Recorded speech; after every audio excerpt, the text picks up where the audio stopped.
My mom would be at all my sporting events. Let's say I was playing football, okay? My mother would be on the sidelines, and if the play on the field started going one way, my mother would run along like, Mark, get him, get him. I'd be like, oh my gosh. I'd get in the huddle with the other guys. They go, Mark, is that your mother? I go, no, I never saw her before in my life. See, the greatest gift my mother ever gave me, she believed in me. I have overdosed on drugs on 3 occasions where I should have been dead.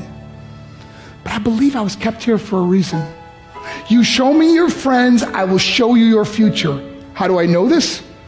I hung out with losers, and I became the biggest loser of them all because I gave up everything I dreamt about as a little boy because of who I chose to surround myself with. My friends would drive me home at 2, 3, 4 in the morning. We'd be drunk and high, laughing in the car. We'd pull up in front of my house in New York. They go, Mark, the light's on. I go, oh man, my mother's up. See, my mom wouldn't go to bed until she knew her son was still alive.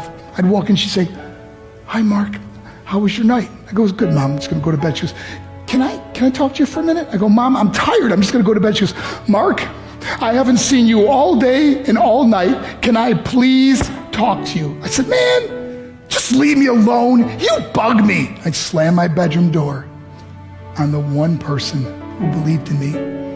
I was on a worldwide tour and we were wrestling overseas in Japan. After my wrestling match, I went upstairs in my hotel room and I fell asleep. There was a knock at my door at 3 o'clock in the morning. I got out of bed and I looked through the safety window and I could see it was a Japanese promoter. So I opened the door and he said, Mark, you need to call home. There's been an emergency. I went and got on the hotel room phone. I called back to the United States. I said, hey, what's going on? They said, Mark, I don't know how to tell you this. I said, just tell me what happened. All of a sudden I started crying. They go, Mark, I can't tell you. I said, just say it. They said, Mark, your mother died. I just threw the phone down. I ran out of my hotel room. I took the elevator to the lobby, and when the doors opened up, I just ran out into the street. I mean, there was no cars, there was no people. It was 3 o'clock in the morning.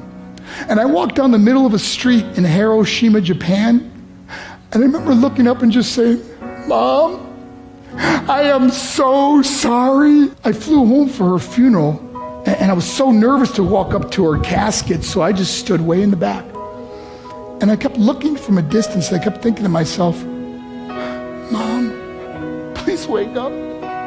Please get up. And then I finally got the nerve to walk up to her.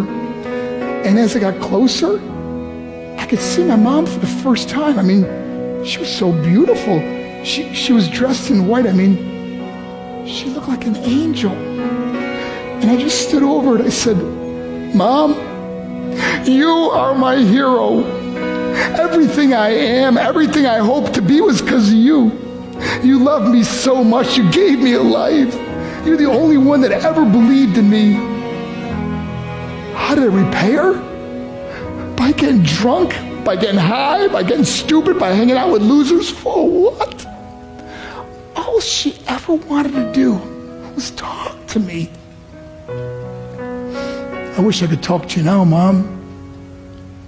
I wish you could see what I'm doing. Why couldn't I have been a better son? We are defined by our choices. But if you surround yourself with people involved in drugs and alcohol and pills, it's a dead end. I'm not here to preach to you. I'm here to tell you I lived that life. It leads to broken hearts, broken relationships, broken dreams, and death. For what? To get high? If you have a mother or a father, when you go home, tell them how much you love them.